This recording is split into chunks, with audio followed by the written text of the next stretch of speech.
Chapter 1. My First Friend. It was dark. Too dark to see anything. Where was I? What even happened, for that matter? Someone was picking on me for being a celibate sage or something, and then that was enough to jumpstart my mind again. My name was Satoru Mikami, just another 37-year-old suit, and when I shoved my coworker aside onto the street, some random maniac stabbed me. Good. I remember all of that, which meant I must be fine. No need for panic. That wasn't like me anyway. I was known for having a cool head. The last time I panicked, it was grade school, and all I did was wet my pants. Just a little bit. I tried looking at my surroundings. Then I noticed. I couldn't open my eyes. Odd. I thought as I tried to rub them in my arms, they didn't respond. And more to the point, where's my head anyway? This was getting confusing. Like, whoa! Wait a sec! I need some time to deal with this! Whenever I start freaking out, I always find it helpful to sit still and start counting prime numbers until I calm down. Let's try that. 1, 2, 3... Wait, 1 doesn't count as a prime number, does it? Ugh. Now wasn't the time for this. I couldn't let myself think about all this stupid crap. This was bad, wasn't it? Like, what's going on here? Was I, past the point of no return? Unless I did something? Panicking, I checked to see whether I was hurt anywhere. I didn't seem to be. Physically, I felt terrific. No cold, no heat, perfectly comfortable. That, at least, came as a relief.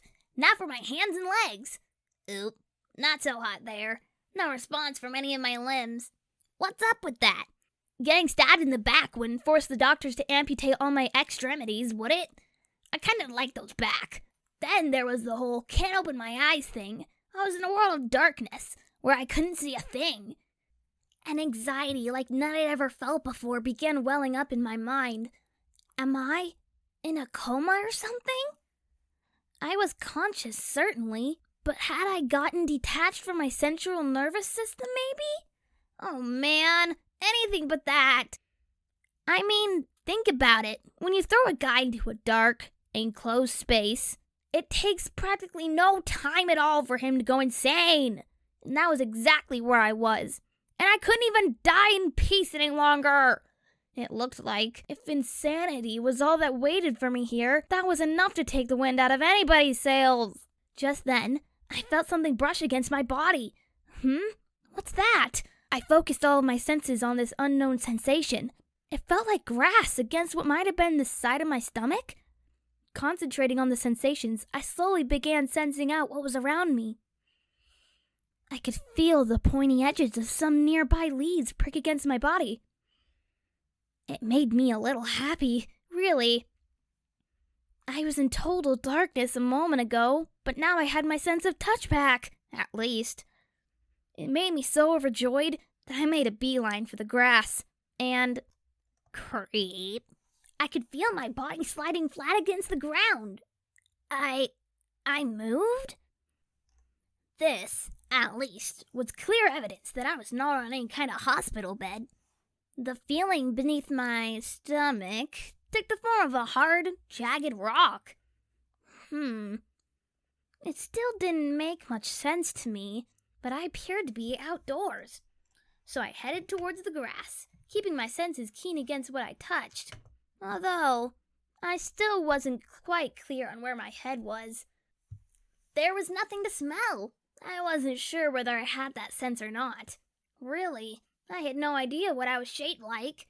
I felt flowing, jelly-like, kind of like a certain fantasy monster I was well familiar with. In fact, the idea had been running through my head for a while now. No, come on, that's just silly. Anything but that. I decided to leave that anxiety-inducing prospect behind for the time being, and instead try out the final, untested one of my 5 human senses. Not that I knew where my mouth was. So, now what? Suddenly, a voice ran across my mind. Use unique skill. Predator. Yes or no? Huh? What? Unique skill? Predator? And what was up with that voice? I thought I heard something weird when I was talking with Tamara earlier. That wasn't just me imagining things? Was someone there? Something didn't seem quite right with it. It wasn't that I thought I had a visitor, so much as, well, as I just had words floating into my mind. cold, unfeeling words, like a computer-generated voice. Let's go with no for now. No response. I waited a while for one, but no further voices came. It appeared there wouldn't be a second question. Did I make the wrong choice? Was this the kind of game where you got stuck if you didn't start giving yes answers? I was assuming the question would just repeat forever until I said yes, like any normal RPG. Guess not. Kind of rude of that voice, though. Showing up, asking a simple question, then disappearing forever. It was nice hearing someone for a change, but what the hell, man? Oh well, let's go on with what I was trying before. My sense of taste. I moved towards the grass I felt earlier. As it brushed up against me, I leaned forward, feeling the whole of my weight settle over the field.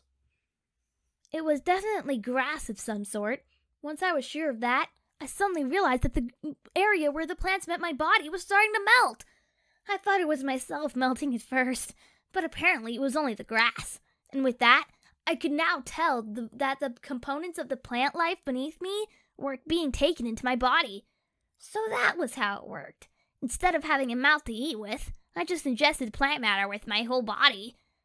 It sure didn't taste like anything. From this, there were a few conclusions that I could sensibly make. First, I was no longer human. That was a given by now. So did I really get stabbed to death? It didn't seem like much of an open question at this point. It also explained why I was resting on a rocky patch of grass instead of in a hospital room. What happened to Tamara? To Sawatari? Did he scramble my hard drive for me, like he promised? I was full of questions, but also a suspicion that, by this point, none of them really mattered anymore. I had to think about what came next. So, is this it? Am I really With the kind of tactile feedback I'm getting at the moment, I trained my senses back inside my body. It responded with a rhythmic motion, boing, sprawling, slowly inside the total darkness.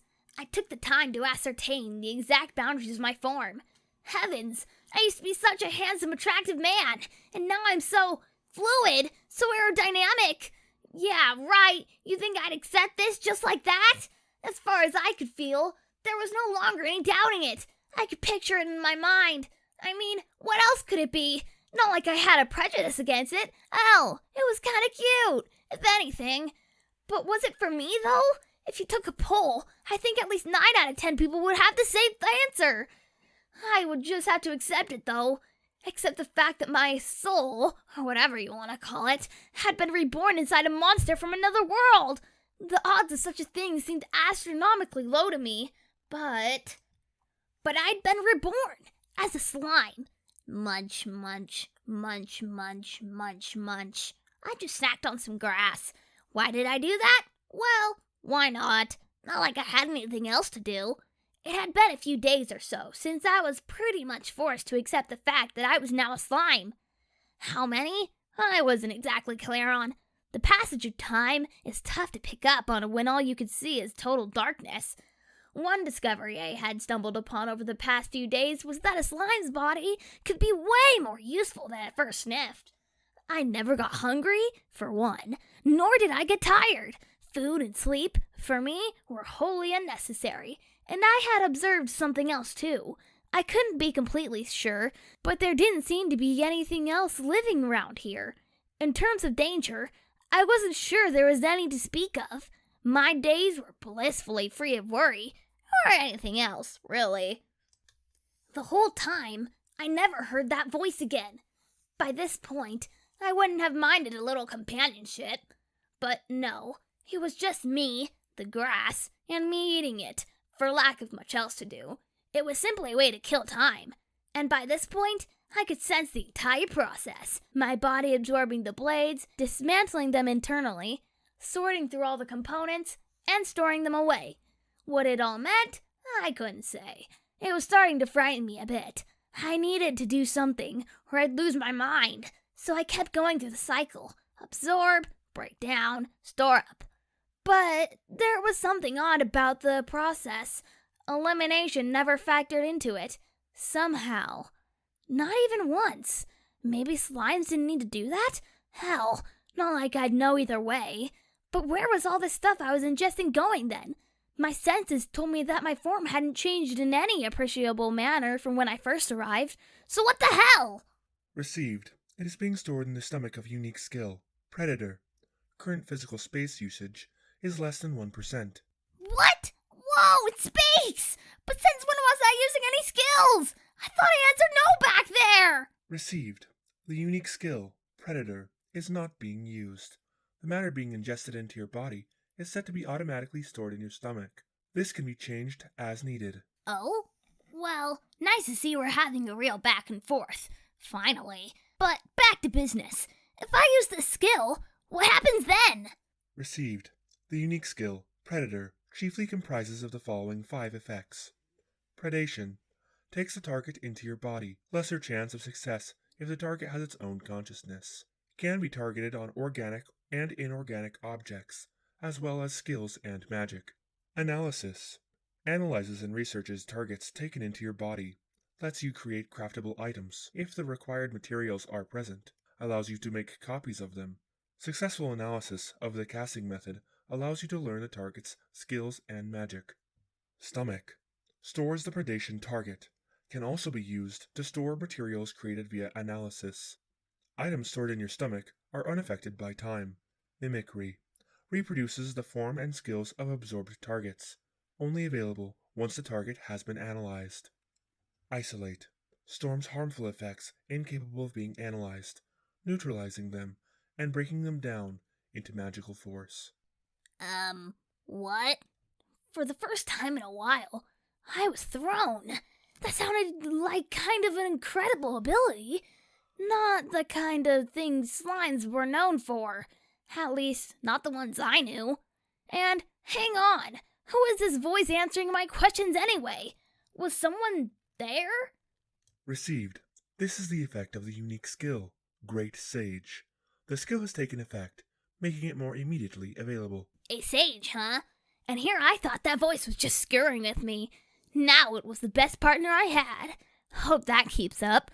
Hell, anything would have been fine at that point, as long as it helped smooth out the endless solitude I was preparing myself for. For all I knew, this voice was something my mind had crafted to keep my marbles intact. It was fine by me. For the first time in ages, I could feel a burden lifting from my heart.